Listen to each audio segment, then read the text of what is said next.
Well, a lot happening in Harare at the moment, particularly in central Harare. We're on Jason Moyo Avenue, and you can see the remnants of the last wave of MDC protesters to sweep through the middle of the city. There are bonfires, rocks around. They've been burning campaign posters for the president, Emerson Mnangagwa. He's the leader of the ruling ZANU-PF party. Also burning banners belonging to some of the foreign observers and monitors because they are not happy with the verdict of some of those officials, particularly from the group called SADC, the Southern African States Monitoring Team. They basically said the election was okay, room for improvement, but not bad.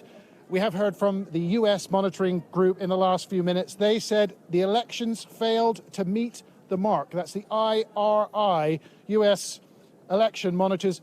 That's significant. That's significant because the US has sanctions in place on individuals in Zimbabwe. That is not what President Mnangagwa wants. What he wants is a clean bill of health for his election so he can access international funds from the IMF and others.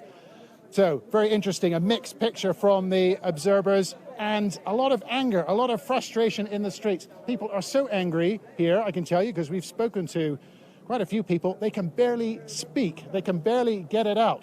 People here think they've been robbed of an election victory. They think it's happened before. This is part of being a Zimbabwean, they say.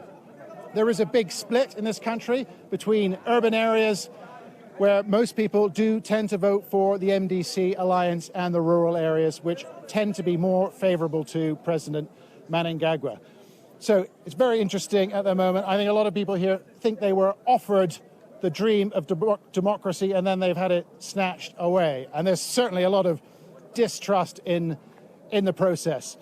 For President Mnangagwa, I think he's almost certain to win the presidential election. We haven't heard yet on the results. The Zimbabwe Electoral Commission is still announcing the results in parliamentary seats. As you said in your introduction, ZANU-PF, the ruling party, they now control 2/3 of the lower house of the Zimbabwe parliament. That's a powerful position to be in because they can change the constitution. So it's looking very good for President Mnangagwa. It is not looking good for the MDC Alliance's youthful leader, the pastor, the lawyer, Nelson Chamisa. He said he thought he had this election in the bag.